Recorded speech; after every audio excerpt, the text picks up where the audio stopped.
All right, today we are jumping headfirst into one of the biggest, most contentious questions in all of evolutionary biology. We're talking about an idea that was basically thrown out for 50 years, but is now making this incredible comeback. So let's just get right to it with the big question. Is evolution, at its core, selfish?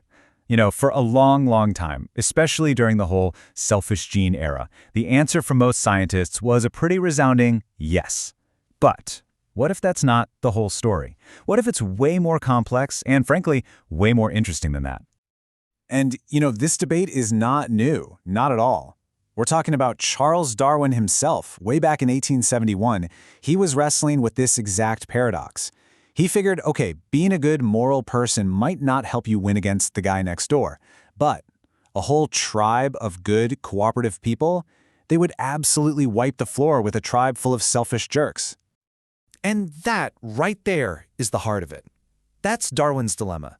It's this fundamental tension that has been at the center of sociobiology for, a century and a half. Okay, so let's break this down. Think of evolution as this constant tug-of-war between two forces. On one side, you've got selection within the group. And here, let's be honest, selfish individuals usually have the upper hand. They get all the benefits of cooperation without paying any of the costs. But then you've got the other side of the rope, selection between groups. And this is where everything flips. Groups of cooperators, the real team players, will almost always beat groups of selfish individuals. So whether goodness and cooperation survive really just comes down to one thing. Which of these forces is pulling harder? So, Darwin's answer to this whole dilemma was an idea called group selection. It seems pretty elegant, right? Well, for most of the 20th century, this idea wasn't just unpopular. It was basically kicked to the curb, rejected by mainstream science. And you can kind of see how it happened here. After Darwin, the idea got a little, sloppy. People started saying things were for the good of the species without really backing it up. This naive version of the theory left it wide open for attack. And in the 1960s, that attack came, led by guys like George C. Williams. He basically argued that group selection was a really weak force, that it would almost always get crushed by good old-fashioned individual selfishness.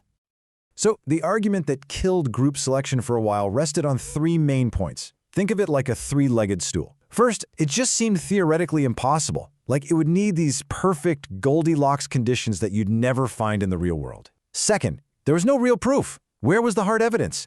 And third, people felt like, hey, we already have better theories that explain altruism anyway. So, with group selection pretty much debunked, the stage was clear for a new idea to take over, and boy did it ever. For the next 40 years, it was all about the selfish gene. And this was a huge shift in thinking. I mean, a massive one. We went from this kind of fluffy idea of for the good of the group to the cold, hard, mathematical reality of for the good of your genes. Ideas like kin selection, helping your family because they share your DNA, became the go-to explanation for anything that looked like selfless behavior. But the story doesn't end there, not even close. What if that big choice, group selection versus individual selection, was a false choice all along? Let's watch as that sturdy, three-legged stool we talked about starts to get very wobbly. Okay, remember that first leg of the stool, the idea that group selection was just theoretically impossible? Well, that was the first to go. Thanks to modern computers, scientists could suddenly run these incredibly complex models, and guess what they found? Group selection wasn't just plausible, it was actually a super powerful force under a whole lot of different conditions. So what about the second leg, the lack of evidence? Well, it turns out you tend to find what you're actually looking for.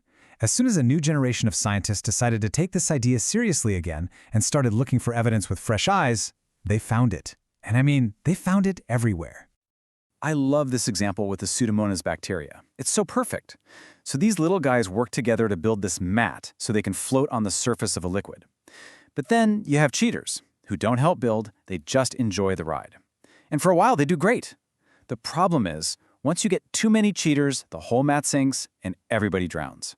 The only way the cooperative trait survives is when the groups of cooperators just plain outlast the groups full of cheaters. And it's not just tiny microbes. Look at lions. In a pride, you'll have certain lionesses who are the leaders. They're always the first to rush out and defend the territory. And then you have the laggards who kind of hang back. Researchers looked and looked for some kind of personal benefit for the leaders, and they came up with nothing. The only explanation that makes sense is that prides that happen to have enough leaders survive, and prides full of laggards, well, they don't. That's between-group selection right in the wild. Okay, so 2 legs of the stool are gone. But what about that third one, the one that said we had better alternative theories? Well, this is my favorite part. This is the big twist. It turns out those alternative theories were actually just group selection wearing a clever disguise.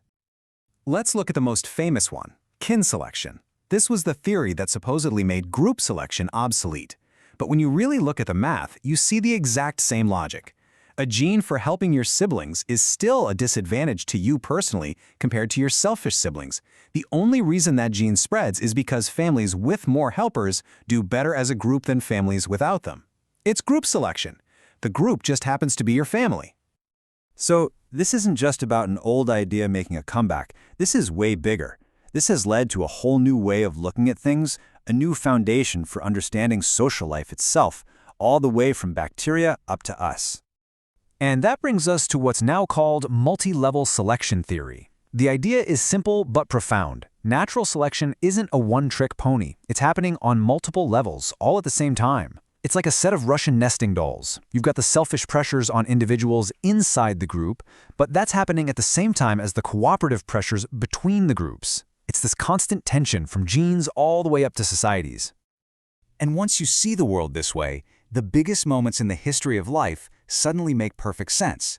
Groups of molecules got together to become cells. Groups of cells got together to become organisms. I mean, think about it. You are a stunning example of this. You're a cooperative society of trillions of cells that all agreed to suppress their own selfish desires for the good of the whole, for the good of you. Every single one of these huge leaps forward in evolution required selfishness to lose at one level so cooperation could win at the level above. The scientists who really championed this comeback, David Sloan Wilson and E.O. Wilson, boiled this whole beautiful, complex idea down to a single, perfect statement. If you had to explain sociobiology while standing on one foot, this is it. Selfishness beats altruism within groups. Altruistic groups beat selfish groups. Everything else is commentary. I mean, that's it. That's the new foundation. And it's a powerful new lens for looking at the world. It leaves us with this final kind of mind-blowing question to chew on. Just how many levels of this cosmic tug-of-war are happening right now, all around us, and even inside us, shaping our world in ways we're only just beginning to understand?